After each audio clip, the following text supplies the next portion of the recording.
Students, કેમ છો બધા? મજામાં? મિત્રો, તમે સારી રીતે અભ્યાસ કરતા હશો. આપણું ક્લાસ 11નું ચેપ્ટર નંબર 3 સુરેખ પથ પર ગતિ કન્ટિન્યુ છે. પ્રીવિયસ લેક્ચરમાં મેં તમને સ્થાનાંતર અને પથ લંબાઈના MCQ કેવી રીતે સોલ્વ કરવા એના માટે મેં સ્પેશિયલ એનો અલગથી એક લેક્ચર લીધેલો. દોસ્તો, આજે જે છે એ તમારે એક નવા ટોપિકની શરૂઆત કરવાની છે. એક નવો ટોપિક સમજવાનો છે. કદાચ તમે 9th સ્ટાન્ડર્ડની અંદર થોડું ઘણું એના વિશે ભણી ગયા છો, પણ આપણું નોલેજ એકદમ સ્ટ્રોંગ બને એટલે એક એક વાતની હું તમને ચર્ચા કરીશ તમારી સાથે. એક એક વસ્તુ, નાનામાં નાની વસ્તુ સમજાવીશ અને ત્યારબાદ એની ઉપરથી કેવા પ્રકારના ક્વેશ્ચન પૂછાય એની પણ આપણે ડિસ્કસ કરશું. દોસ્તો, આજનો જે આપણો ટોપિક છે એ એવરેજ સ્પીડ, સરેરાશ ઝડપ અને એવરેજ વેલોસિટી એટલે કે સરેરાશ વેગ. મિત્રો, સ્પીડ વિશે કંઈ આમ તમને પ્રેક્ટિકલી કહું તો કોઈ પણ ગાડીની અંદર, કાર હોય કે બાઇક હોય, એની અંદર એક સ્પીડોમીટર હોય. મિત્રો, એ સ્પીડોમીટરમાં તમે જુઓ કે મારી ગાડી 110ની સ્પીડે જાય છે, મારી ગાડી 120ની સ્પીડે જાય છે. આવી આપણે જે વાત કરીએ છીએ એ 110 પછી જે યુનિટ લખીએ છીએ ને પાછળ, એમાં લખેલું હોય કિલોમીટર પર અવર.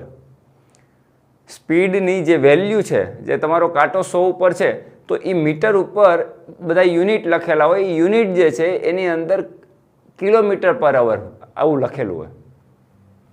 કિલોમીટર પર અવર એટલે કિલોમીટર છે એ ડિસ્ટન્સનો એકમ છે અને અવર છે એ સમયનો એકમ છે. એટલે ડિસ્ટન્સ બાય ટાઈમ જેવું કંઈક સ્પીડ બતાવે ને, ડિસ્ટન્સ બાય ટાઈમ. એટલે ડિસ્ટન્સ એટલે કપાયેલું અંતર અને સમય એટલે અંતર કાપવા માટે લીધેલો સમય. તો મિત્રો, સિમ્પલ વસ્તુ કે ઝડપ બરાબર શું થયું તો કે કપાયેલું અંતર અને તેના માટે લાગેલો સમય. આ થઈ ગઈ ઝડપ. હવે દોસ્તો, હું તમને એમ કહું કે ભાઈ તમે અહીંથી મીન્સ કે કોઈ એક લોકેશન, આપણે સંદર્ભ લોકેશન લઈએ કે ધારો કે તમે તમારી જર્ની જુનાગઢના બસ સ્ટેન્ડથી સ્ટાર્ટ કરી અને તમે રાજકોટના બસ સ્ટેન્ડ સુધી ગયા છો, તો ટોટલ કિલોમીટર કેટલા થયા તો કે ચલો 100 કિલોમીટર થયા. તો 100 કિલોમીટર હું અહીં લખીશ અને એના માટેનો સમય કેટલો લીધો. તો ધારો કે એના માટે સમય લીધો 2 કલાક, તો હું અહીં લખીશ 2 કલાક. તો 100/2 ઇઝ ઇક્વલ ટુ 50 કિલોમીટર પર અવર. તો શું તમારી ગાડી જે છે એ કન્ટિન્યુઅસ, તમારી ગાડીનું જે સ્પીડોમીટર છે એની ઉપર તમને 50 કિલોમીટર પ્રતિ કલાક દેખાય છે? ના મિત્રો, ક્યારેક તમારી ગાડીની સ્પીડ તમે 10 કિલોમીટર પર અવર સુધી લીધી છે, ક્યારેક તમારી ગાડીની સ્પીડ તમે 100 કિલોમીટર પર અવર લીધી, ક્યારેક તમે ગાડી ઊભી રાખી દીધી છે ને રસ્તામાં. ક્યારેક જુનાગઢથી રાજકોટ દરમિયાનની જર્નીમાં તમને ચા પીવાની ઈચ્છા થઈ તો તમે ચા પીવા માટે ઊભી રાખી દીધી, ત્યારે તમારું સ્પીડોમીટર 0 અવલોકન બતાવતું હશે, 0 રીડિંગ બતાવતું હશે. તો આનો મતલબ તમે એવું ન કહી શકો કે તમારી ગાડી સતત 50 કિલોમીટર પ્રતિ કલાકની ઝડપે ચાલે છે. તો આ જે સ્પીડ છે એ શું છે? ક્યારેક તમારી ગાડી ઊભી રહી ગઈ છે, ક્યારેક તમારી ગાડીની સ્પીડ જ્યારે ટ્રાફિક છે ત્યારે ઓછી છે, ક્યારેક તમારી હાઈવે આવી ગયો તો તમારી ગાડીની સ્પીડ એકદમ વધી ગઈ છે. તો એ દરમિયાન તમે ટોટલ ડિસ્ટન્સ જે કાપ્યું છે એ અને એના માટે તમે ટોટલ જે ટાઈમ લીધો એ બેનો ગુણોત્તર તમારી સરેરાશ ઝડપ વ્યાખ્યાયિત કરે. શું વ્યાખ્યાયિત કરે છે? સરેરાશ, એવરેજ સ્પીડ છે આ તમારી. એવરેજ સ્પીડ સમજો, ઝડપોનો સરેરાશ નથી. દાખલા તરીકે તમારી ક્યારેક સ્પીડ કેટલી છે તો કે 10 કિલોમીટર પ્રતિ કલાક, ક્યારેક કેટલી છે કે 20, ક્યારેક કેટલી છે 100. તો બધાનો સરવાળો ને ભાંગ્યા જેટલી સ્પીડ લીધી તમે 10 વખત લીધું છે, વેલ્યુ 5 વખત લીધી, એ બધાનો ઝડપ, સરેરાશ ઝડપ એ ઝડપોનો સરેરાશ નથી. ધ્યાન રાખો, સરેરાશ ઝડપ શું છે? કુલ ડિસ્ટન્સ બાય ટાઈમ. આનો એકમ થાય કિલોમીટર પર અવર. એ નોર્મલ જે વ્યવહારમાં વપરાતો એકમ છે. SI યુનિટ થાય એનો મીટર પર સેકન્ડ. કિલોમીટર માટે SI યુનિટ તમારો, અંતર માટે એક SI યુનિટ તમારો મીટર થાય, મીટર પર સેકન્ડ. તો નોર્મલી 2 યુનિટ તમને જોવા મળશે. આપણા દાખલાઓની અંદર MCQમાં મીટર પર સેકન્ડ જોવા મળશે, ક્યારેક કિલોમીટર પર અવર પણ હશે. આ કિલોમીટર પર અવર છે વ્યવહારિક એકમ કહેવાય, જ્યારે મીટર પર સેકન્ડ છે તમારો એસઆઈ યુનિટ કહેવાય. મિત્રો આ થઈ ગઈ સરેરાશ ઝડપ, કુલ ડિસ્ટન્સ બાય કુલ ટાઈમ. હવે બીજી વસ્તુ કે સરેરાશ ઝડપ શું આપણને ડિરેક્શન બતાવે છે? ઝડપ બરાબર તમે શું લખ્યું? અંતર છેદ સમય. અંતર એટલે પથ લંબાઈ, કાપેલું અંતર પથ લંબાઈ. તો પથ લંબાઈ ઉપરથી તમને ક્યારેય વાહન કે વસ્તુની ડિરેક્શન નહીં ખબર પડે, કારણ કે પથ લંબાઈ હંમેશા આપણે ધન લઈએ. પહેલા આમ ગયા 10 મીટર, આમ ગયા 5 મીટર, આમ ગયા 6 મીટર, બધાનો સરવાળો કરીએ છીએ. ડિરેક્શન ક્યારેય આવતી નથી. એનો મતલબ સમયને તો ડિરેક્શન કે લેવા દેવા જ નથી. તો અંતર અને સમય બેમાંથી એક પણ ભૌતિક રાશિ સદિશ નથી. કહેવાનો મતલબ તમારી ઝડપ છે એ તમે કઈ દિશામાં જાઓ છો એનું સૂચન કરતી નથી. એટલે ઝડપ દર્શાવવા માટે કોઈ દિશાની જરૂર નથી. એટલે મિત્રો ઝડપ છે એ અદિશ રાશિ છે. કેવી રાશિ છે? અદિશ રાશિ. હવે આપણને ખબર પડી ગઈ કે એનું સૂત્ર શું થાય, અંતર છેદ સમય, એનો યુનિટ શું થાય, એ ઝડપ કેવી રાશિ, અદિશ રાશિ, સદિશ બતાવવાની કોઈ જરૂર નથી, સીધું થ્રુ આઉટ સૂત્ર છે. હવે તમારું આ એક સિમ્પલ, એની સાથે બીજી એક ભૌતિક રાશિ આપણે વ્યાખ્યાયિત કરીએ અને એને કહીએ આપણે વેગ. મિત્રો વેગ એટલે શું? તો વેગમાં પણ વેગનો એકમ પણ આપણે કિલોમીટર પર અવર બતાવીએ, એસઆઈ યુનિટ મીટર પર સેકન્ડ બતાવીએ.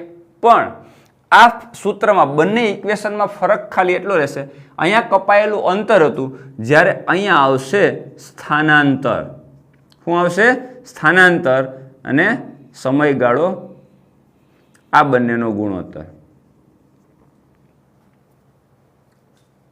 સ્થાનાંતર અને સમયના ગુણોત્તરને વેગ કહેવાય. પણ આની અંદર પણ સ્થાનાંતર, દાખલા તરીકે તમે પહેલી 2 સેકન્ડમાં જે સ્થાનાંતર કર્યું છે એ આ ડિરેક્શનમાં ગયા, પછી 2 સેકન્ડમાં આ ડિરેક્શનમાં ગયા, પછી આ ડિરેક્શનમાં ગયા, કંઈક અલગ અલગ અંતરો કાપી અને તમે તમારું પોતાનું સ્થાન બદલો છો. તો સ્થાનાંતર પણ આની જેમ જ થશે કે તમે સ્થાનાંતર વેગ બરાબર સ્થાનાંતર છેદ સમય નહીં કહી શકો. આ પણ શું છે? સરેરાશ વેગ છે. આ પણ છે સરેરાશ વેગ છે. આ પણ છે સરેરાશ ઝડપ છે. તો સરેરાશ વેગ બરાબર સ્થાનાંતર છેદ સમય. સ્થાનાંતરને ડેલ્ટા એક્સ વડે દર્શાવાય. સમયગાળો તમારો ડેલ્ટા ટી. તો delta X by delta T એટલે કે x2 minus x1 by t2 minus t1. આ જે છે અંતિમ સ્થાન માઇનસ પ્રારંભિક સ્થાન, એટલે સ્થાનાંતર જે આપણે આગળના થિયરીમાં ભણી ગયા છે અને એમસીક્યુ પણ ગણી ગયા છે. સ્થાનાંતર છે સમયગાળો એટલે તમારો સરેરાશ વેગ બતાવે. તો દોસ્તો વેગ અને ઝડપમાં ફરક શું? આ પણ અંતર છે, અહીંયા સમય છે. બે સૂત્રાત્મક રીતે તો જુદા છે જ, એટલે બેના સૂત્રોમાં તો ડિફરન્સ છે જ. સ્થાનાંતર આપણે ભણી ગયા છે, થિયરી યાદ કરો. સ્થાનાંતર 0 હોઈ શકે? યસ, હોઈ શકે. સ્થાનાંતર પોઝિટિવ હોય? યસ, હોઈ શકે, પોઝિટિવ પણ આવે. સ્થાનાંતર નેગેટિવ આવે? યસ, સ્થાનાંતર નેગેટિવ પણ આવે. તો મિત્રો સ્થાનાંતર પોઝિટિવ, નેગેટિવ, શૂન્ય ગમે તે હોઈ શકે. એનો મતલબ સરેરાશ વેગ પણ તમારો 0 હોઈ શકે, કારણ કે સ્થાનાંતર 0 તો વેગ 0 થઈ જશે, સરેરાશ વેગ. સ્થાનાંતર પોઝિટિવ હશે, સમય તો ધન જ છે, તો પોઝિટિવ બાય પોઝિટિવ તમારો વેગ પોઝિટિવ આવશે. જો સ્થાનાંતર નેગેટિવ આવશે તો સરેરાશ વેગ નેગેટિવ આવશે. એટલે વેગની નિશાની કોણ નક્કી કરશે મિત્રો? સ્થાનાંતર. સ્થાનાંતર ઉપરથી આપણને ખબર પડશે કે વેગ પોઝિટિવ છે કે નેગેટિવ. તો સેમ સ્થાનાંતર ધન, ઋણ કે શૂન્ય મળે એમ સરેરાશ વેગ પણ 0 ધન કે ઋણ હોઈ શકે. ક્યારેય ઝડપ નેગેટિવ હોય જ નહીં, કારણ કે કપાયેલું અંતર છે સમય. કપાયેલું અંતર તમે ક્યારેય નેગેટિવ લખવાનું નથી, એટલે ઝડપ હંમેશા પોઝિટિવ જ હશે. સ્થાનાંતર દર્શાવવા માટે તમારે ડિરેક્શન બતાવવી કમ્પલસરી છે. આ દિશામાં તમે પોઝિટિવ કહો તો નેગેટિવ, વિરુદ્ધ દિશામાં તમે નેગેટિવ સાઇન લ્યો છો. તો સ્થાનાંતર દર્શાવવા માટે તમારે ડિરેક્શન, દિશા સૂચન કરવું જરૂરી છે. ને જે ભૌતિક રાશિમાં દિશા સૂચન કરવું જરૂરી હોય એ સદિશ રાશિ છે. એનો મતલબ વેગ છે એ કેવી રાશિ છે? સદિશ રાશિ છે. વેક્ટર ક્વોન્ટિટી છે, જ્યારે આ છે એ સ્કેલર ક્વોન્ટિટી છે. આ બેનો ડિફરન્સ, આ બેના સૂત્રો, એકમ બેનો સરખો થશે. એસઆઈ યુનિટ અને વ્યવહારિક એકમ પણ સરખો થશે. મિત્રો તો પછી સૂત્રાત્મક જ ફરક છે કે દાખલાઓમાં કેવી રીતે ફરક કરવો? એ પણ આપણે સમજવું જોઈએ, બરાબર. તો પહેલાં તો આટલી વસ્તુ આપણે થિયોરિટિકલ સમજવી જોઈએ, પછી આમાં એક્સ્ટ્રા કેવી રીતે આને કેવી રીતે એમસીક્યુમાં હેન્ડલ કરવા, ક્યારે નેગેટિવ પોઝિટિવ કેવી રીતે લેવું, આ બધી ચર્ચાઓ કરીએ અને આપણે વ્યવસ્થિત રીતે અમુક ખાસ પ્રકારના કેસીસ જોઈએ અથવા તો ખાસ પ્રકારના કિસ્સાઓ જોઈએ કે જેની મદદથી તમને સરેરાશ ઝડપ અને સરેરાશ વેગ સારી રીતે સમજાય. દોસ્તો, હવે એને વ્યવસ્થિત રીતે આપણે સૂત્રાત્મક સમજવાનો પ્રયત્ન કરીએ. ધારો કે તમે અહીંથી તમારી જર્ની સ્ટાર્ટ કરી એ પોઈન્ટથી. આ એ પોઈન્ટ છે એ જુનાગઢ છે અને બી પોઈન્ટ છે આ એ રાજકોટ છે. હવે તમે સીધી રેખામાં ગતિ કરો, સમજો સીધી રેખામાં એરિયલ ડિસ્ટન્સ. નોર્મલી આપણે જતા કેવી રીતે આમ રસ્તો હોય એ તરફ એ રીતે જતા હોય. અત્યારે આપણે એવું કન્સિડરેશન કરીએ કે આપણે સીધા રસ્તા ઉપર આ ડિરેક્શનમાં સીધા રાજકોટ બાજુ જઈએ છીએ. આ ડિસ્ટન્સ છે 100 કિલોમીટર છે, સીધું એરિયલ ડિસ્ટન્સ. આમ તો રસ્તો જેમ હોય એમ જવાનું હોય, પણ આપણે એક ધારણા કરીએ કે ધારો કે એ થી બીનું સીધું ડિસ્ટન્સ છે, જુનાગઢથી રાજકોટ સીધુંનો એક સીધો રસ્તો છે, એ 100 કિલોમીટર છે. એના માટે તમે 2 અવર લ્યો છો, 2 કલાકનો સમય લ્યો છો. તો ઝડપ બરાબર અંતર છે સમય, એટલે તમે 50 કિલોમીટર પ્રતિ કલાકની ઝડપે જાઓ છો, પણ એ સરેરાશ ઝડપ છે. હવે સમજો, ધારો કે તમે શું કર્યું છે, જતી વખતે તમારી ગાડીની જે સ્પીડ છે એ કોન્સ્ટન્ટ સ્પીડ, એક સરખી ઝડપે તમારી ગાડી જાય છે, એક જ સરખી ઝડપે, અને એ ઝડપને કહી દો V1. અને પાછા જ્યારે આવો ત્યારે આના કરતાં કદાચ ઝડપ ઓછી કે વધારે, પણ એ પણ કોન્સ્ટન્ટ સ્પીડ છે, બદલાતી નથી. ધારો કે રિટર્ન બેક આવો છો ત્યારે તમે V2 સ્પીડથી બેક આવો છો. મિત્રો, અત્યારે ઝડપની ચર્ચા થાય છે, વેગની ચર્ચા થતી નથી, ખાસ ધ્યાન રાખજો. જતી વખતેનો ડિસ્ટન્સ કેટલું? તો કે 100 કિલોમીટર. આવતી વખતે ડિસ્ટન્સ કેટલું? તો કે 100 કિલોમીટર. ધારો કે એ ડિસ્ટન્સને હું કહી દઉં D. એ ડિસ્ટન્સને કહી દઉં D. તો જતી વખતે પણ ડિસ્ટન્સ D, આવતી વખતે પણ ડિસ્ટન્સ D. તો હું તમને કહું કે જતી વખતે પાછા એ પાસે મીન્સ કે જુનાગઢ આવી ગયા ત્યાં સુધીની તમારી સરેરાશ ઝડપ કેટલી? તો તમે મિત્રો શું લખશો? સરેરાશ ઝડપ V. આની ઉપર જ્યારે તમે 12, V ની ઉપર તમે 12 બતાવો લીટો નાનો, તો એને સરેરાશ વડે દર્શાવાય. ઘણી વખત સરેરાશ દર્શાવવા માટે આ રીતે પણ V કરેલો હોય, લેસ ધેન ગ્રેટર ધેન બ્રેકેટની અંદર. ઓકે, તો V12 ઇઝ ઇક્વલ ટુ તમે શું લખશો? અંતર છેદ સમય. અંતર કેટલું? જાતી વખતે D, આવતી વખતે D. તો ટોટલ ડિસ્ટન્સ કેટલું થયું? 2D. અપોન સમય કેટલો? તો કે જાતી વખતે સમય T1 લીધો અને આવતી વખતે સમય T2 લીધો. કારણ કે બે વખતે સમય જુદો હશે. કારણ કે એક વખત સ્પીડ તમારી V1 છે ને બીજી વખત સ્પીડ V2 છે. તો જતા દાખલા તરીકે પહેલી વખત તમે વધુ સ્પીડ થઈ ગયા તો સમય ઓછો લેશે.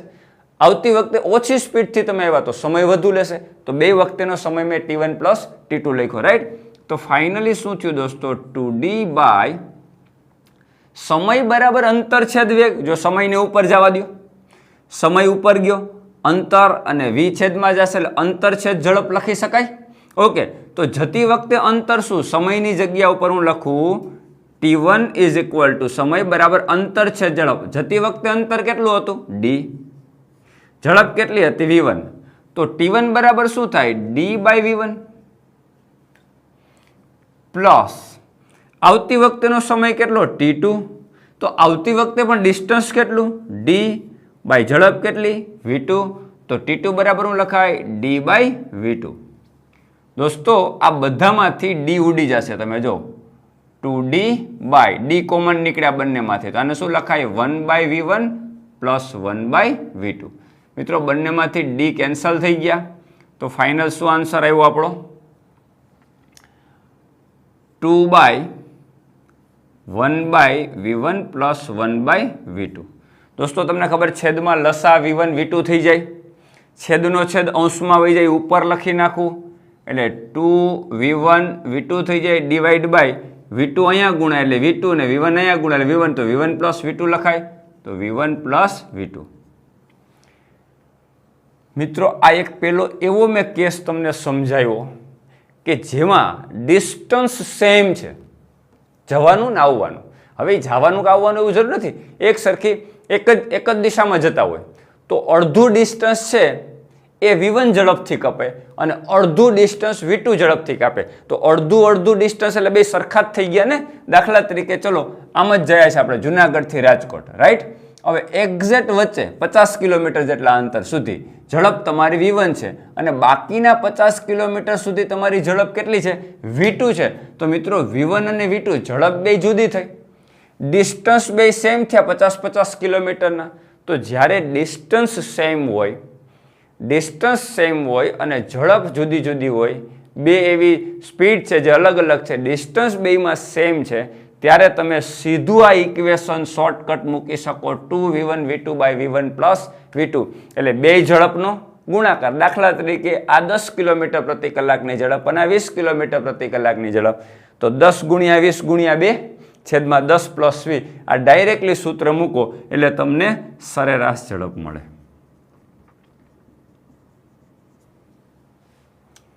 મિત્રો આ બધા જે કેસીસ આવે સ્પેશિયલ, નોર્મલી કેવું હોય, આપણે નોર્મલી કેમ લખીએ તો કે આમ લખીએ ઝડપ બરાબર શું. જો આ કોઈ કેસની વાત નથી,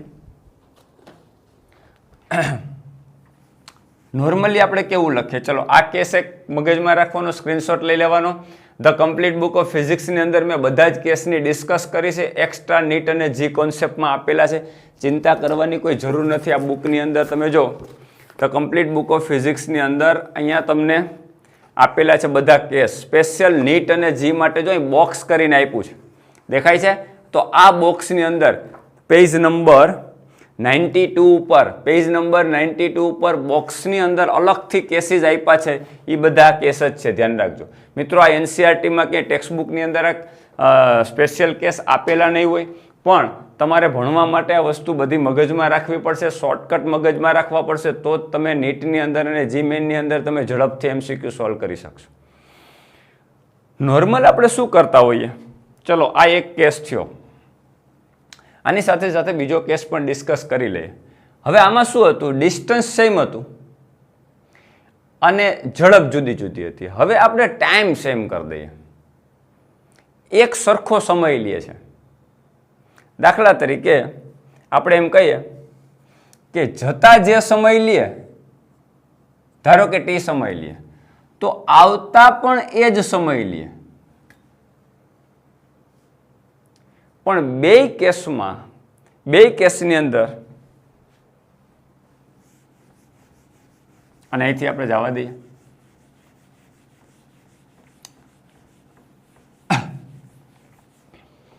ધારો કે આ તમારો એ પોઈન્ટ છે, અહીંથી તમે જર્ની સ્ટાર્ટ કરો, આટલું ડિસ્ટન્સ, અહીંયા સુધીનું ડિસ્ટન્સ. હવે આપણને ખબર નથી કે આ ડિસ્ટન્સ કેટલું છે.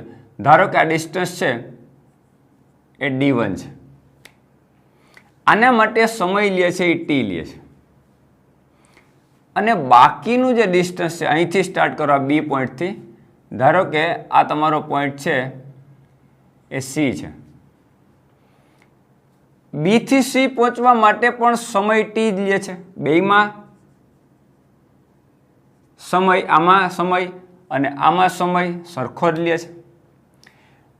જો સમજો, બેયના ડિસ્ટન્સ સરખા હશે, બેયમાં ડિસ્ટન્સ જો સરખા હશે અને સમય એ સરખો હશે તો આપણને ખબર છે કે એક સરખા સમયમાં એક સરખું અંતર કપાતું હોય તો નિયમિત ઝડપ, તો બેયમાં ઝડપ જુદી જુદી હોય જ ના શકે. એટલે ધારો કે આ સમય છે, ડિસ્ટન્સ d1 કપાય છે એ v1 જેટલી ઝડપથી કપાય છે અને ડિસ્ટન્સ d2 છે એ v2 જેટલી ઝડપથી કપાય છે. હવે શું થયું, ઊંધું થઈ ગયું કે આટલું ડિસ્ટન્સ v1 ઝડપથી કપાય, આટલું ડિસ્ટન્સ v2 ઝડપથી કપાય, પણ બે ડિસ્ટન્સ સેમ નથી. હા, બેયના સમય સરખા છે. અહીંથી અહીંયા સુધી જવા માટે સમય સરખો લે છે, અહીંથી પણ અહીં જવા માટે સમય સરખો લે છે.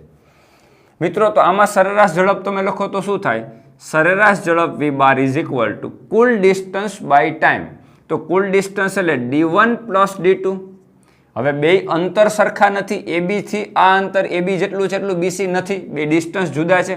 તો D1 પ્લસ D2 બાય સમય T1 પ્લસ T2, બેમાં સમય તો સેમ લે છે T પ્લસ T, એટલે સમય થશે તમારો 2T. મિત્રો ડિસ્ટન્સ બરાબર શું થાય? વેગ ગુણ્યા સમય. તો આ A થી B સુધી માટે વેગ કેટલો છે? V1. સમય તો T જ છે, તો આ થશે V1 ઇન્ટુ T, કારણ કે ડિસ્ટન્સ બરાબર સ્પીડ મલ્ટીપ્લાય બાય ટાઈમ થાય, કારણ કે ઝડપ બરાબર અંતર છેદ સમય થાય, તો અંતર બરાબર ઝડપ અને સમયનો ગુણાકાર થાય.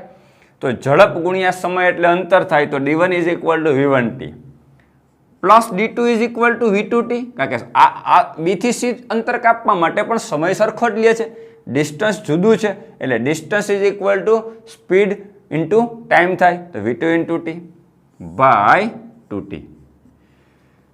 મિત્રો તમે જો ઉપરથી T કોમન નીકળી જાય અને નીચેના એક T સાથે ઉડી જાય, એટલે ફાઇનલી T કોમન નીકળે, એટલે V1 પ્લસ V2 બાય 2, અને છેદમાં તો T છે જ 2T, T કોમન કારણે T કેન્સલ થઈ જાય, તો ફાઇનલ આન્સર આવ્યો V1 plus V2 by 2 is equal to V બાર.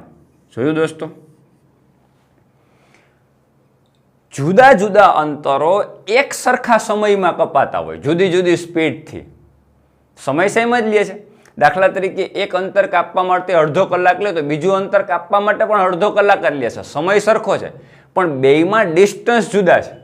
શું કામ? કારણ કે બે વખતે સ્પીડ જુદી જુદી છે, બે વખતે સ્પીડ જુદી જુદી છે, એટલે ટાઈમ તમે ભલે સરખો લ્યો છો એક સરખા સમયમાં. દાખલા તરીકે હું અહીંથી જેતપુર પહોંચવા માટે મેં અડધી કલાક લીધી હોય, હવે હું જેતપુરથી છક ગોંડલ સુધી પહોંચવા અથવા તો રાજકોટ સુધી પહોંચવા માટે અડધી કલાકમાં જ પહોંચી જાવ છું, તો બેયમાં ટાઈમ ભલે સરખો થયો અડધી કલાક, પણ મેં શું કર્યું હોય કે જાજુ ડિસ્ટન્સ કાપવું હોય અને એટલા જ સમયમાં કાપી નાખવું, એટલે મેં ગાડીને ભગાવી હોય, એટલે જેતપુરથી ને રાજકોટ સુધી પહોંચવા માટે મેં સ્પીડ ટુ સ્પીડ ગયો હોય, એકદમ હાઈ સ્પીડ ઉપર. જ્યારે હું જુનાગઢથી જેતપુર સુધી જવા માટે મેં સમય ઓછો લીધો, એનો મતલબ મેં સ્પીડ મારી ડાઉન કરી દીધી હોય. પણ હું એવરેજ સ્પીડ ગણવા જાઉં મારી ટોટલ, તો બે ઝડપનો સરવાળો ભાગ્યા 2 થાય, બેમાં સમય સરખો છે. એટલે કન્ડિશન મગજમાં રાખજો, જો સમય સરખો હોય અને જુદા જુદા ડિસ્ટન્સ જુદી જુદી ઝડપે કપાતા હોય, તો સરેરાશ ઝડપ બે ઝડપનો સરવાળો ભાગ્યા 2, એટલે V1 પ્લસ V2 બાય 2 થાય. ડિસ્ટન્સ સેમ હોય, સરખા જ અંતર કાપવાના છે જુદી જુદી ઝડપથી, અને બે જુદી જુદી ઝડપ V1 અને V2 છે, તો તમારી સરેરાશ ઝડપ V1 bar is equal to 2V1 V2 by V1 plus V2 થાય, જે હમણાં જ આપણે સાબિત કર્યું હતું. સેમ ડિસ્ટન્સ જુદા જુદા સમય. ક્લિયર દોસ્તો? એટલે નોર્મલી શું હોય ખબર? જો આપણું સૂત્ર આવું હોય, V બરાબર શું? કુલ અંતર છે સમય. આપણે શું કરીએ છીએ? કુલ અંતર કેટલું? તો કે D1 plus D2 plus D3 plus D4 plus up to જેટલા પણ ડિસ્ટન્સ હોય. તો આપણી પાસે બે ડિસ્ટન્સ છે, તો આપણે શું કરીએ? બે ડિસ્ટન્સનો સરવાળો બાય આપણી પાસે બે ટાઈમ હોય, જે ડિસ્ટન્સ D1 ડિસ્ટન્સ કાપવા માટે સમય T1 લઈએ અને D2 ડિસ્ટન્સ કાપવા માટે સમય T2 લે. વાસ્તવિક સૂત્ર તો આ છે. પછી આપણે શું આ બધા કેસ લગાવીએ? બે ડિસ્ટન્સ સેમ હોય તો D પ્લસ D એટલે 2D. સમય જુદા જુદા છે, એટલે આપણે શું લખીએ? T1 સમય બરાબર અંતર છેદ વેગ, એટલે આપણે શું લખીએ? અંતર તમારું D બાય V1, કારણ કે ડિસ્ટન્સ તો બે સેમ છે, અને બીજો સમય D બાય V2. આને સૂત્રનો કરતા બનાવો ફાઇનલ, તો D કેન્સલ થઈ જાય, 1 by V1 plus 1 by V2, એટલે આ સૂત્ર આવીને ઊભું રહ્યા. પછી શું કર્યું? આ સૂત્રમાં શું ફેરફાર કર્યો? હવે બે વખતે ટાઈમ સરખા છે, આ કિસ્સો તો ટાઈમ સરખા એટલે T સરખા થઈ ગયા, T પ્લસ T એટલે 2T થઈ ગયું. હવે ડિસ્ટન્સ જુદા જુદા છે, તો D બરાબર શું થાય? V1T, એટલે મેં અહીં લખી નાખ્યું V1T અને અહીં લખી નાખ્યું V2T, તો બે બધામાંથી T ઉડી જાય, તો V1 પ્લસ V2 બાય 2 થઈ ગયો. તો આ કેસ થઈ ગયો. તો આઈડિયલ આપણી પાસે સૂત્ર આ જ છે, કુલ અંતર એટલે D1 plus D2 plus D3, જેટલા અંતર સમય T1 plus T2 plus T3, આ તમારી સરેરાશ ઝડપનું સૂત્ર થયું. હવે જેવો કેસ તમારી સામે આવે એ રીતે તમારે એને હેન્ડલ કરવાનો થાય.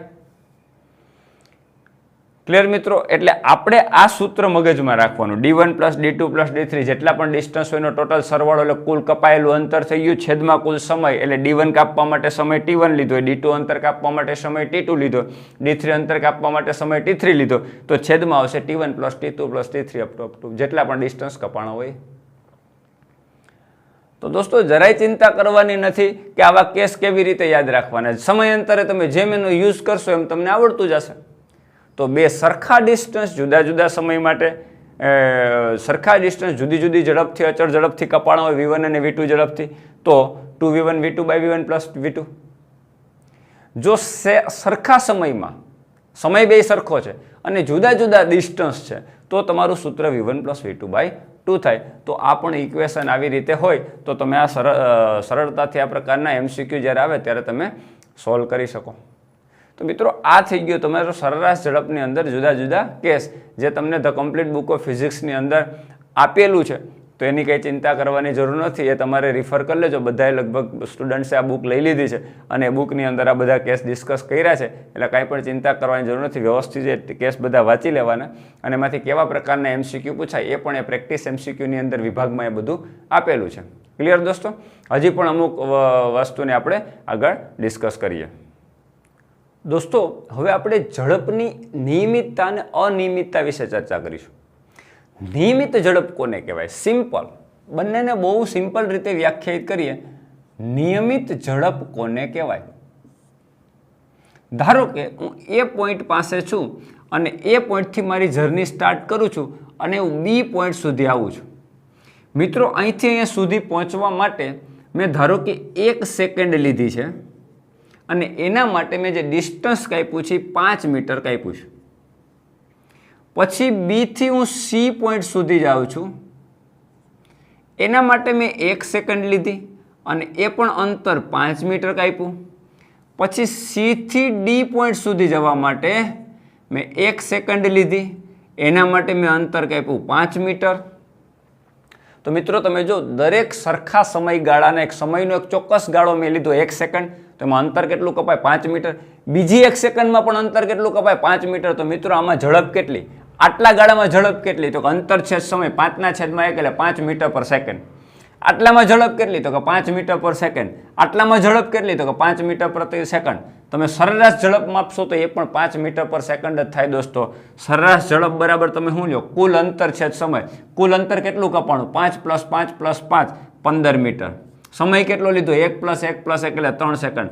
3 × 5 = 15. 5 મીટર પર સેકન્ડ. તમે જો સરેરાશ ઝડપ એ 5 મીટર પર સેકન્ડ આવી. કોઈ પણ સમયગાળામાં ઝડપ માપશો તો પણ 5 મીટર પર સેકન્ડ આવશે. દાખલા તરીકે આટલા સમયગાળામાં માપો તો 5 + 5 એટલે 10, 1 + 1 એટલે 2, 2 × 5 = 10, 5 મીટર પર સેકન્ડ. દોસ્તો કોઈ પણ સમયગાળામાં તમે ઝડપ માપશો એ તમને કોન્સ્ટન્ટ જ જોવા મળશે.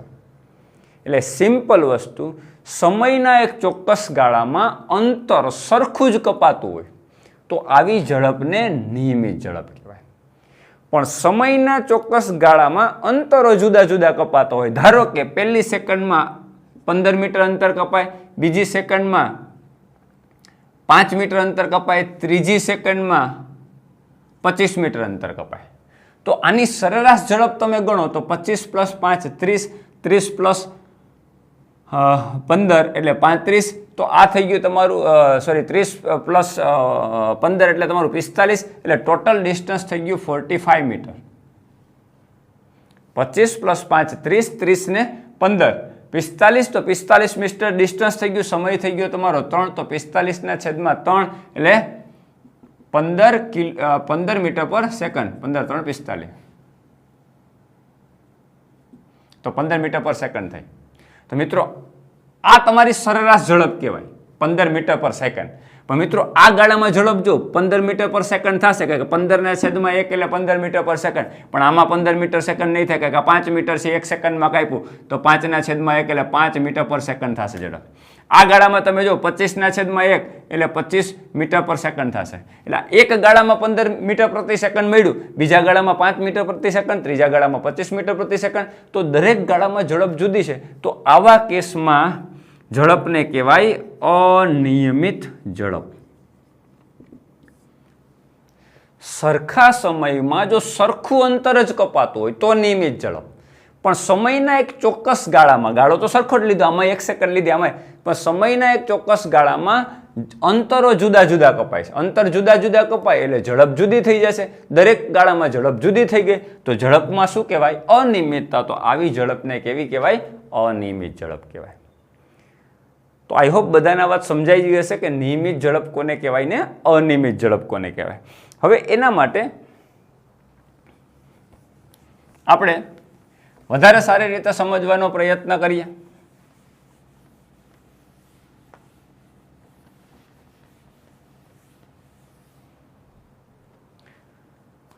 ધારો કે તમારે ગ્રાફ દોરવું, એક્સ વિરુદ્ધ ટી નો ગ્રાફ. મેં તમને બેઝિક મેથેમેટિક્સની અંદર ગ્રાફ વિશે ચર્ચા કરી હતી. ગ્રાફ સુરેખા કોને કહેવાય, બધી ચર્ચાઓ આપણે થઈ ગઈ. સુરેખ ગ્રાફ કોને કહેવાય, એનો ઢાળ શું, સ્લોપ શું, સુરેખાનું સમીકરણ શું, બધી ચર્ચા થઈ ગઈ. મિત્રો સમજો, કોઈ વસ્તુ ગતિ કરતી જ નથી, સ્થિર છે. મેં એક્સ અક્ષ ઉપર શું આપ્યું? સ્થાન. અને વાય અક્ષ ઉપર શું આપ્યું? સમય. એટલે હું સ્થાન સમયનો ગ્રાફ ડ્રો કરું છું. ધારો કે આ સમય છે એ સમયના ગાળા લઈ લઉં. ધારો કે આ 5 second, 10 second, 15 second, 20 second, 25 second, 30 second અંતર લઈ લે. ધારો કે 50 મીટર, 100 મીટર, 150 મીટર, 200 મીટર. મિત્રો આ બધું મીટરમાં છે, આ બધું સેકન્ડમાં છે. હવે ધારો કે હું આ લોકેશન ઉપર છે, આ સંદર્ભ બિંદુ, આ તમારા માટે સંદર્ભ, જ્યાંથી આપણે ચર્ચા કરો. સંદર્ભ બિંદુ એટલે જેની સાપેક્ષમાં આપણે વાત કરીએ. તો સંદર્ભ બિંદુની સાપેક્ષમાં તમે આ લોકેશન ઉપર છો અહીંયા, એનો મતલબ તમે 200 મીટર ઉપર છો. અને હું જો ગ્રાફ આમ ડ્રો કરી દઉં, આમ, તો આ ગ્રાફ શું કહેવા માંગે દોસ્તો? હું એક્સ અક્ષને સમાંતર મેં કરી દીધો આ ગ્રાફ. તો સમયની અક્ષને ગ્રાફ જ્યારે સમાંતર થઈ જાય ત્યારે શું થયું? જો 5 સેકન્ડે હું ક્યાં છું? તો કે 200 મીટર જ છું, અહીં રહ્યો. 10 સેકન્ડે હું ક્યાં છું? તો કે હું 200 મીટર જ છું. આ મારું સ્થાન બતાવે છે, જો સ્થાન છે. 15 સેકન્ડે હું ક્યાં છું? તો કે હું 200 મીટર જ છું. 20 સેકન્ડે હું ક્યાં છું? 200 મીટર. હું મારું સ્થાન બદલતો નથી. મેં શું એક જ જગ્યાએ છું, આમ મૂવ જ નથી થતો. તો આ ગ્રાફ શું સૂચવે છે? કે પદાર્થ છે એ સ્થિર છે. પદાર્થ પોતાનું સ્થાન સમય સાથે બદલતો જ નથી. મેં કોના વિરુદ્ધ કોનો ગ્રાફ દોર્યો છે? સ્થાન વિરુદ્ધ સમયનો ગ્રાફ. મેં વાય અક્ષ ઉપર સ્થાન લીધું, આને કહેવાય સ્થાન વર્સિસ સમયનો ગ્રાફ. તો એક્સ અક્ષ ઉપર સમય છે, તો 5, 10, 15, 20 ગમે સેકન્ડ ઉપર હું મારું સ્થાન ગ્રાફ ઉપર જોઉં છું તો મને 200 મીટર જ હું ઊભો છું. આ લોકેશન ઉપર જ છું. એનો મતલબ હું સ્થાન બદલતો નથી, એટલે સ્થાનાંતર શૂન્ય, પદાર્થ સ્થિર છે એવું કહેવા માંગે છે. હવે હું સ્થાન બદલું, જો સમજો. પહેલી 5 સેકન્ડમાં હું 50 મીટરનું અંતર કાપી અને હું આગળ જાઉં છું. 0 થી સ્ટાર્ટ કરી મારી જર્ની અહીંથી. એટલે પહેલું સ્થાન મારું આ છે. 0 થી આ મારું પ્રારંભિક સ્થાન હતું. પહેલી 5 સેકન્ડમાં 50 મીટર અંતર કાપીને આવ્યો. પછીની 5 સેકન્ડમાં પણ હું 50 મીટર અંતર કાપું, એટલે 5 થી 10 સેકન્ડનો સમયગાળો, એમાં 50 મીટર અંતર કાપું એટલે +100 થાય. એટલે હું અહીંયા પહોંચ્યો. પછીની 5 સેકન્ડ એટલે 10 + 5 એટલે 15. તો 15 સેકન્ડે પાછું મેં 50 મીટર અંતર કાપ્યું એટલે 150 આવ્યું.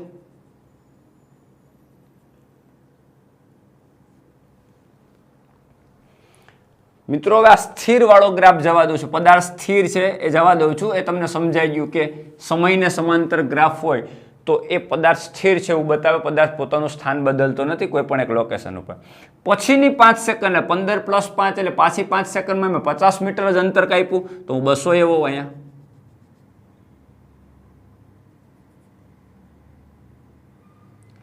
તો તો મિત્રો ખબર પડી મેં પહેલી 5 સેકન્ડમાં 50 મીટર અંતર, બીજી 5 સેકન્ડમાં 50 મીટર અંતર, ત્રીજી 5 સેકન્ડમાં 50 મીટર અંતર, ચોથી 5 સેકન્ડમાં 50 મીટર અંતર કર્યું.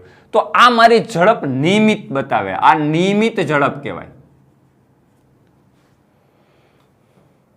એક જ ડિરેક્શનમાં, એક જ દિશામાં, દિશા બદલાવ વગર હું એક જ સરખા સમયગાળામાં સરખું અંતર કાપીને આગળ વધું છું, તો એનો મતલબ હું નિયમિત ઝડપે એક જ સરખી ઝડપે ગતિ કરું. મિત્રો હવે તમે આ ડોટ્સ જે આપણે બનાવ્યા છે ને એને આપણે આમ જોડી દઈએ આમ તો આવી તમને એક સીધી લાઈન મળે. મિત્રો જ્યારે એક્સ વિરુદ્ધ ટીના ગ્રાફમાં આવી કોઈ ઢાળવાળી સુરેખા મળે ત્યારે હંમેશા એ નિયમિત ઝડપ બતાવે છે. તો અહીંયા આ કેસમાં નિયમિત ઝડપ કયો કે નિયમિત વેગ કયો બે સરખું થશે. શું કામે? કારણ કે આપણે એક જ ડિરેક્શનમાં જઈએ છીએ, ડિરેક્શન તો બદલતા જ નથી. તો જ્યારે તમે દિશા બદલતા ના હોય ત્યારે સરેરાશ વેગનું મૂલ્ય અને સરેરાશ ઝડપ બે સરખી જ થાય. તમે જો આ એ થી બી સુધી તમે ગયા તો સ્થાનાંતર કેટલું? જેટલું અંતર હોય એટલું. તો ઝડપ અને વેગના સૂત્રમાં ફરક શું છે? ઉપર એકમાં સ્થાનાંતર આવે ને એકમાં શું આવે? કપાયેલું અંતર આવે. તો એ થી બી સુધી તમે ગયા એક જ ડિરેક્શનમાં, તો અંતર પણ સેમ થશે, સ્થાનાંતર પણ સેમ થાય. તો સ્થાનાંતર છેદ સમય કરશો કે અંતર છેદ સમય કરશો, બેના જવાબ સરખા આવશે. એટલે સરેરાશ ઝડપ અને સરેરાશ વેગ સરખા થાય.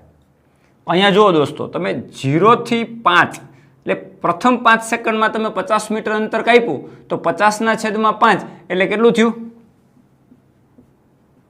10 મીટર પર સેકન્ડની ઝડપ થઈ.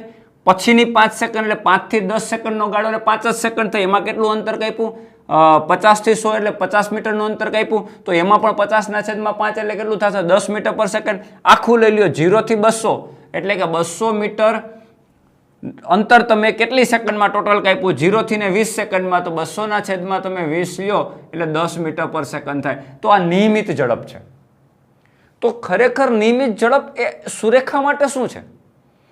ગ્રાફમાં નિયમિત ઝડપ શું કહેવા માંગે? તમને એમ કહેવા માંગે કે તમે આ સ્લોપ લ્યો, આ જે તમારો ઢાળ છે એ તમે ઢાળની કેલ્ક્યુલેશન કરો. મીન્સ કે ધારો કે આનો ઢાળ કેમ ગણવો મેં તમને બેઝિક મેથેમેટિક્સના લેક્ચરમાં સમજાવ્યું હતું.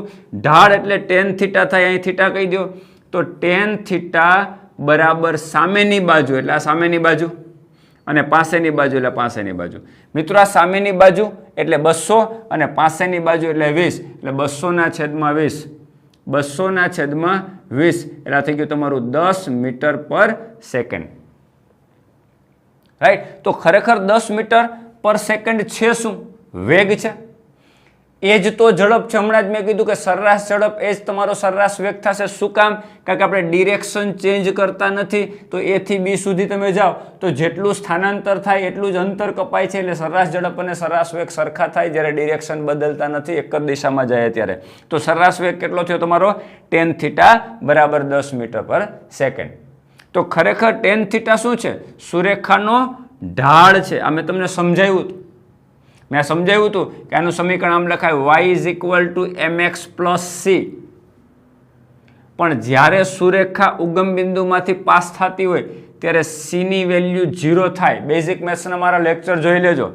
એમને સુરેખાનો ઢાળ કહેવાય. એક્સ અક્ષ ઉપર જે વેલ્યુ લેતા હોય આ એક્સ અક્ષ ઉપર, એ એક્સ અત્યારે સમય છે તો આપણા માટે સમય થાય t, અને આ આપણા માટે y અક્ષ ઉપર શું લીધું? સ્થાન. તો y આપણા માટે x થાય. તો એમને સૂત્રનો કરતા બનાવો તો x/t. તો આ તમારું સ્થાન છેદ સમયનો ગ્રાફ તમારો સુરેખાનો શું બતાવે? ઢાળ. કારણ કે x અક્ષ અને t અક્ષ ઉપરની વેલ્યુનો તમે ગુણોત્તર લ્યો x/t એટલે એ તમને ઢાળ બતાવે. તો y mx + c સુરેખાનું સમીકરણ થાય. અને જ્યારે સુરેખા ઉગમ બિંદુમાંથી પસાર થતી હોય ત્યારે c ની વેલ્યુ 0 કહેવાય, અંતઃખંડ શૂન્ય કહેવાય. અને ઢાળ પણ તમારો ધન થશે. આ ઢાળ કેવો કહેવાય?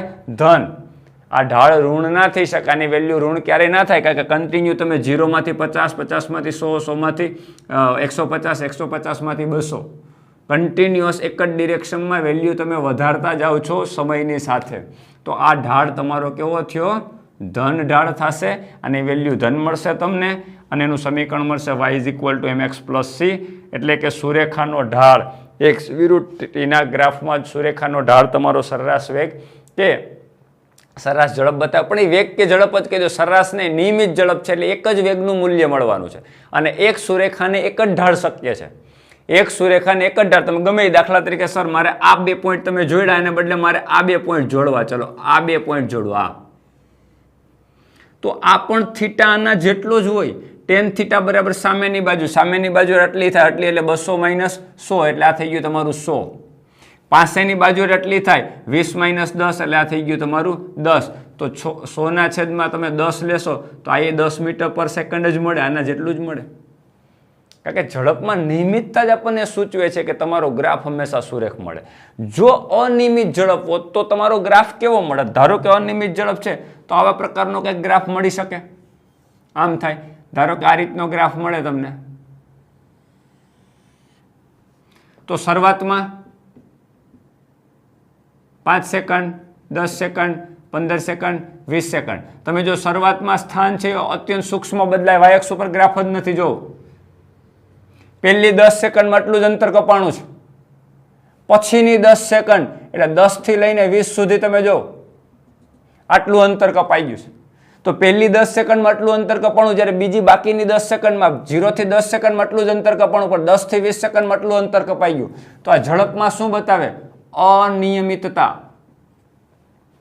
તો આ રીતની તમને કોઈ વક્રતા જોવા મળે તો એનો મતલબ એ તમારી અનિયમિત ઝડપ છે. જ્યારે આ રીતનો સુરેખ ગ્રાફ જોવા મળે તો એ નિયમિત ઝડપનો ઉલ્લેખ કરે છે. અને જો ગ્રાફ એક્સ અક્ષને સમાંતર થઈ જાય, મીન્સ આમ, તો સમયને સમાંતર થઈ જાય એનો મતલબ પદાર્થ પોતાનું સ્થાન બદલતો જ નથી, તો પદાર્થ કેવો છે? સ્થિર છે. ક્લિયર દોસ્તો? તો આઈ હોપ આજનો લેક્ચર તમને લગભગ કમ્પ્લીટ સમજાઈ ગયો હશે. નિયમિત ઝડપ કોને કહેવાય, અનિયમિત ઝડપ કોને કહેવાય, એના ગ્રાફ કેવી રીતે આવે, એના દાખલાઓ પૂછાય તો કેવી રીતે ટેકલ કરવા, એના બધા કેસીસ આપણે ડિસ્કસ કરી દીધા. કે સમાન સમયમાં જુદા જુદા ડિસ્ટન્સ કપાતો હોય ત્યારે સૂત્ર કયું વાપરવું, સરખા ડિસ્ટન્સ જુદા જુદા સમય માટે કપાતા હોય ત્યારે તમારે ઇક્વેશન કયું વાપરવા, બધા કેસની આપણે આજના લેક્ચરમાં ડિસ્કસ કરી દીધી. આઈ હોપ મને એવું લાગે છે બધાને લેક્ચર સમજાઈ ગયો હશે. આજના લેક્ચરમાં અહીંયા સુધી રાખશું. નેક્સ્ટ લેક્ચરમાં નવી વાતની કંઈક કન્ટિન્યુ કરશું. Have a good day.